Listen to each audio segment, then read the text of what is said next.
Hello students, कैसे हैं आप सब। आज हम करेंगे भारतीय विज्ञानम। ठीक है, इसके अंदर आपको क्या क्या क्वेश्चंस आए हैं जो इम्पोर्टेंट है वो हम कराएंगे। पहले पार्ट का थोड़ा सार करेंगे। सार करने से पहले जो चैनल पे नए आए हैं वो चैनल को लाइक, सब्सक्राइब और शेयर करें, और बाकी बच्चे भी चैनल को शेयर और लाइक करें। बच्चे कमेंट्स करना बिल्कुल भी ना भूलें। अभी हम शुरुआत करते हैं हमारे चैप्टर की। भारतीय विज्ञानम, ये हमारा जो चैप्टर है ये चैप्टर नंबर 9 है। शुरुआत इस तरीके से है। संस्कृत वाङ्मय ज्ञान विज्ञान का भंडार है।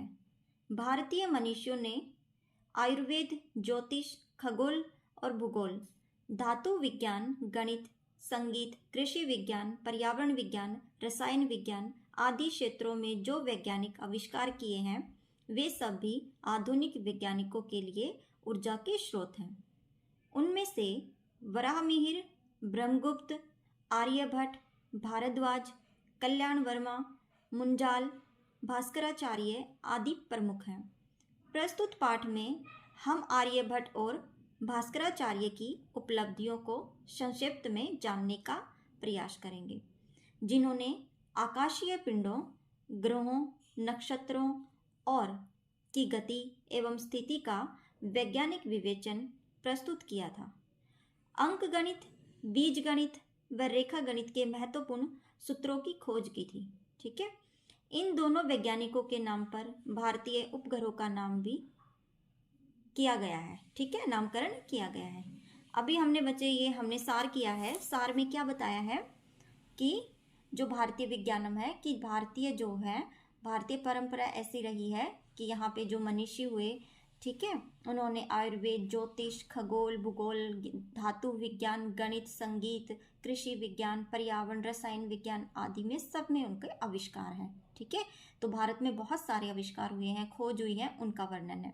तो यहाँ पे जो हमारे जो सबसे प्रसिद्ध है आर्यभट्ट और भास्कराचार्य, उन दोनों की उपलब्धि के बारे में ये चैप्टर है, ये पार्ट है। ठीक है, तो हम करेंगे उन्होंने क्या क्या उपलब्धि की उसके बारे में। स्टूडेंट्स, अभी ये जो है एक पैराग्राफ है, आपके पेपर में जरूर आएगा ऐसा पैराग्राफ। इसी चैप्टर में से एक पैराग्राफ हर बार पूछा जाता है, तो इसलिए मैं आपके सामने आज ये पैराग्राफ लेके आई हूँ। ठीक है, इसको हम गद्यांश बोलते हैं, और ये गद्यांश, इसमें से कुछ क्वेश्चन दिए गए जिसका आपको आंसर देना होगा। चैनल को लाइक करो बच्चे अभी। ठीक है, जिस बच्चे ने अभी तक चैनल को लाइक नहीं किया है, सब्सक्राइब नहीं किया, वो जल्दी करो। और शुरुआत करते हैं हम अभी इसकी। लीलावती भास्कराचार्य पुत्री आसीत। लीलावती जो थी वो भास्कराचार्य जो वैज्ञानिक थे उनकी पुत्री थी। पुत्री शिक्षमाणस्य तस्या कृते विनोदम युक्तम गणितम काव्य रूपेण का रचयत। जो उनकी वो पुत्री थी वो बड़े मनोविनोद यानी कि हंसी मजाक में गणित के काव्य की इन्होंने रचना की थी, उनके मनोविनोद के लिए। उनको मतलब बच्चे को जैसे बच्चा खेलता है ना उस तरीके से, तो उन्होंने जो है गणित की रचना कर डाली। किसने? भास्कराचार्य ने।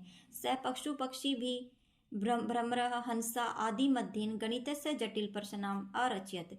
वो उनके साथ खेलती थी, और वो उनके साथ जो गेम्स खेलती थी, पजल्स गेम जो खेलती थी, उसी के आधार पर एक यहाँ पे इन्होंने गणित की रचना कर दी। तेषाम समाधान अपि च अकरोत्, और वो उनके समाधान करती थी। अत्रो अर्थ ग्रंथ लीलावती इति नामना प्रसिद्ध। और इसीलिए जो भास्कराचार्य थे उन्होंने एक ग्रंथ की रचना की जो अपनी बेटी के लिए एक स्टूडेंट्स हम देखेंगे कि प्रश्न नंबर जो 5 है हमारा। ठीक है, इसके कुछ क्वेश्चंस हैं, ये सारे के सारे वो बहुत इजी हैं, आपको बड़े ध्यान से करने होंगे। देखते हैं कैसे। आर्यभट्टीन रचित ग्रंथ, आर्यभट्ट द्वारा रचित ग्रंथ कौन है? आर्यभट्टीन। सूर्य जो है संचार कीदृश है? ब्रह्ममूला। भास्कराचार्य कदा जाता, उसका टाइम बताने भास्कराचार्य का, द्वादश शताब्दीयम। ठीक है, भास्कराचार्य काव्य रूपेण मनोविनोद किम रचितवान। हंसी मजाक में कौन सा काव्य रच दिया था? गणित। और किसके लिए? उनकी बेटी के लिए। पृथ्वी परिता परमति, पृथ्वी किसके चक्कर लगाती है? सूर्य के। केशम स्वप्रकाश नास्ति, किसका अपना प्रकाश है? नहीं है। ग्रहणम, ग्रह का अपना प्रकाश नहीं है। अभी यहाँ पे कुछ हमारे ये क्वेश्चंस हैं, प्रश्न निर्माण है, ये आपने देखना है कि यहाँ पे पहले उत्तर दिया गया है और इनको हमने प्रश्न में बदल देना है।